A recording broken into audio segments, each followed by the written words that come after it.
24 live news पाहण्यासाठी like व subscribe करून बेल आयकॉन दाबा।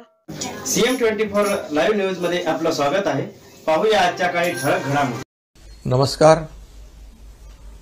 सध्या देशभरामध्ये नवीन JN1 हा कोविड व्हेरिएंट आढळला आहे। महाराष्ट्रात देखील काही रुग्ण आढळलेले आहेत आणि त्या दृष्टीने आपल्याला आवश्यक ती खबरदारी काळजी घेण्याची आवश्यकता आहे आणि त्या दृष्टीने आज एक महत्त्वाची बैठक या ठिकाणी घेतली। यामध्ये सार्वजनिक आरोग्य विभाग, वैद्यकीय शिक्षण विभाग, दोन्ही मंत्री, मुख्य सचिव, संबंधित सचिव, विभागीय आयुक्त आणि जिल्हाधिकारी असे सर्वच अधिकारी होते आणि यांना मी सूचना दिलेल्या आहेत, निर्देश दिलेले आहेत की जी आपली कोविडची पूर्वीची यंत्रणा जी आहे, मग आयसोलेशन बेड असतील, ऑक्सिजन बेड असतील, ICU बेड असतील, व्हेंटिलेटरचे बेड असतील, PSA प्लांट असेल, ऑक्सिजन प्लांट असेल, त्याचबरोबर RT-PCR लॅब असतील, या सर्व ज्या यंत्रणा आहेत त्या अलर्ट ठेवण्याच्या सूचना दिलेल्या आहेत। त्याचबरोबर इलेक्ट्रिक, स्ट्रक्चरल आणि फायर ऑडिट करण्याच्या देखील सूचना मी दिल्यात।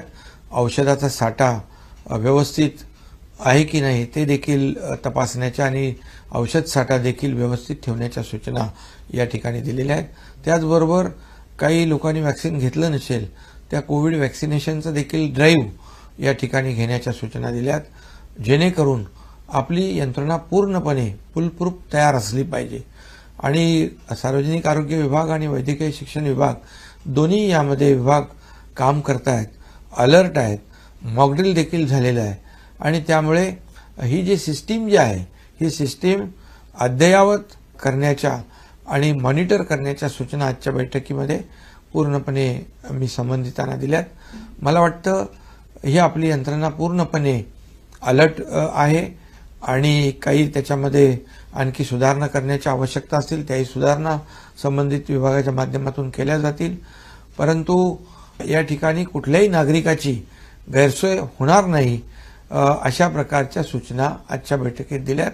हा व्हेरिएंट माइल्ड असला तरी सुद्धा झपाट्याने पसरतोय, त्यामुळे ज्यांना अशा प्रकारचे सिम्पटम असतील म्हणजे सर्दी, खोकला, ताप, तर त्यांनी गर्दी टाळली पाहिजे, गर्दीपासून आयसोलेट झालं पाहिजे आणि गर्दीच्या ठिकाणी देखील लोकांनी काळजी घेण्याची आवश्यकता आहे। आज आपण पाहतोय की 25 डिसेंबर नाताळ येतोय, 31 डिसेंबर येतोय, त्यामुळे नागरिकांनी जास्तीच काळजी घेण्याची आवश्यकता आहे, पण घाबरण्याची आवश्यकता नाही, एवढंच आवाहन या ठिकाणी मी करतोय। कारण पूर्वी आपण या कोविडचं मोठं संकट आपण त्याचा सामना केलेला आहे।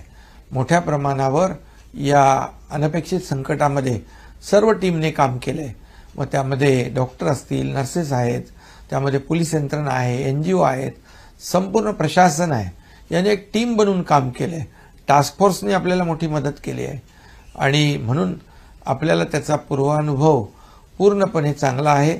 त्याचबरोबर आदरणीय प्रधानमंत्री नरेंद्र मोदी साहेबांच्या नेतृत्वाखाली आपल्या देशाने देखील धीरोदात्तपणे या कोविड संकटाचा सामना केलाय आणि त्याचाही अनुभव आपल्याला आहे। आपल्या राज्याला देखील केंद्र सरकारने मोदी साहेबांच्या नेतृत्वाखाली त्या काळात देखील भरीव कोविडसाठी मदत केली आणि म्हणून यावेळेस आपली यंत्रणा पूर्णपणे अलर्ट असली पाहिजे, यासाठी आजचा एक महत्त्वाची बैठक, आढावा बैठक घेतलेली आहे।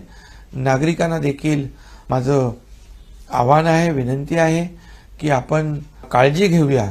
गर्दीच्या ठिकाणी अधिक काळजी घेण्याची आवश्यकता आहे, पण पुन्हा एकदा मी सांगेन की काळजी घेण्याची आवश्यकता आहे, परंतु घाबरण्याची आवश्यकता नाही, कारण याचा सामना आपण व्यवस्थित करू।